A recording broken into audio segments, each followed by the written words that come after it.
Kesa lang guys naman tayo. So, let's say meron tayong number 1. U sub naman daw.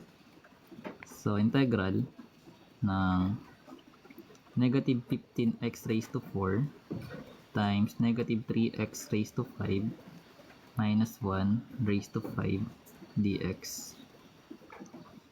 So, mag-let you ka kasi hindi mo siya, pwede mo siya i-ano guys, i-expand kung trip mo i-expand, pwede yan. Kung gusto mo. Kaso naka-raise to 5. So, magka-Pascal ka niya na pang malakasan. Then, tsaka mo siya i-multiply sa negative 15x raised to 4. So, mababaliw ka niyan. Pero mag-let you tayo dyan, U sub. So, let you, yung ito, that is negative 3x raised to 5 minus 1. So, i-derive lang natin. No? Ang derivative ng u is du na. Then, eto. Anong derivative ng negative 3x raised to 5? So, yung derivative ng negative 3x raised to 5 minus 1 is negative 15x raised to 4 plus c. The joke lang. Dx. Kasi yung derivative ng constant is 0 ah. So, dx na yan guys. Baka mag-plus c ka dyan na nagde-derive. Anyways, so meron tayo ditong value ng du. So, we need to solve for dx. So, divide mo lang siya both side by negative 15x raised to 4 para makuha mo yung value ng dx. So, maka-cancel na to. Magkakaroon tayo ng dx which is equal sa du over negative 15x raised to 4. Then, palitan natin dito yun. Papalitan na natin siya dito.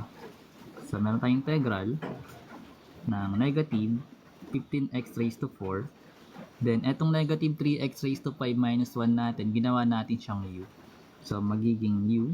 Then, meron yung raised to 5. Then, times ulit. Yung dx natin, ginawa natin siyang du over negative 15x raised to 4. So, as you can see, yung algebraic natin ito, maka-cancel na yon. So, negative divide negative is magiging positive na sila. So, automatic maka-cancel itong dalawa. So, matitira na lang dito guys is integral ng u raised to 5 du. So, ito guys, madali na lang. So, ano ba yung integral ng u raised to 5? Pag in-integrate natin yan, that is u raised to 6 over 6 plus c. Pero dahil naka-u pa to guys, kailangan mo siyang ibalik sa algebraic. So, magkakaroon tayo ng negative 3x raised to 5 minus 1 raised to 6 over 6 plus c. So, ito yung magiging sagot natin. Dahil kung trip mo expand mo yan, no? Raised to 6. Wag. Kaya nga nag-let you. Diba? 1/6, pwede rin yun guys. Ilagay mo sa labas yung 1/6. Pero 1 over 6 still, eto pa rin yun. Anong chain rule? Report ka limited. Basic. Number 2 may space po. Sayang naman. Number 2 na tayo. Ano magandang given?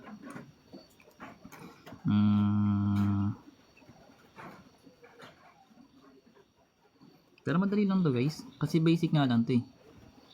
Trigo. Mamaya. Kalmahan nyo lang guys. May nakalaban.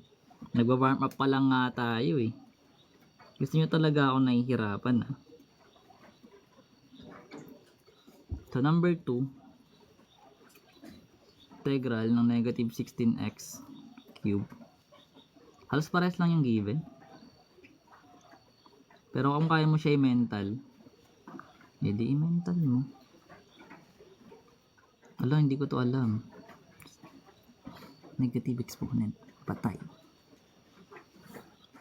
Hindi ko nga kabisado yung identities eh. Uy, shout out. May 100 viewers na. Ba't pag naglalaro ko ayaw nyo panoorin?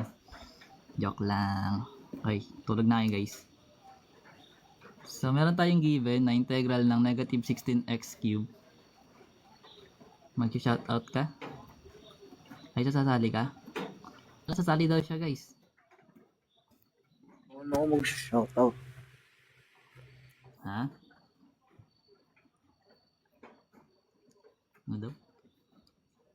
So, meron tayong given na integral ng negative 16x cubed times negative 4x raised to 4 minus 1 raised to negative 5 dx, diba? So, sa case na to, maglilit-ulit tayo. So, yung u natin is yung negative 4x raised to 4 minus 1. Then, derive na lang natin. So, du magiging, ano ba derivative ng negative 4x raised to 4? So, magiging negative 4 times 4 is negative 16, then x cubed na. Then derivative ng constant is 0, so pa-plug ka na lang dx. Then solve mo lang yung dx, so divide mo lang yung coefficients na nandun, both side. Then makuha mo na yung dx, which is, Antayin nyo guys, nag-solve pa. Wait lang yung mga ano tawag nun? du over Mga suggestions. in x cubed. So pwede nga sa baba yung negative, pero pwede mo siyang ilagay sa harapan ng numerator. Or sa gitna, pwede rin. Pares lang naman yun. Basta negative pa rin. Then babalik nga dito sa given. Sabi ko integral ng negative 16x cubed. Then yung itong term na to is ginawa natin yung u. Then naka-raise to negative 5.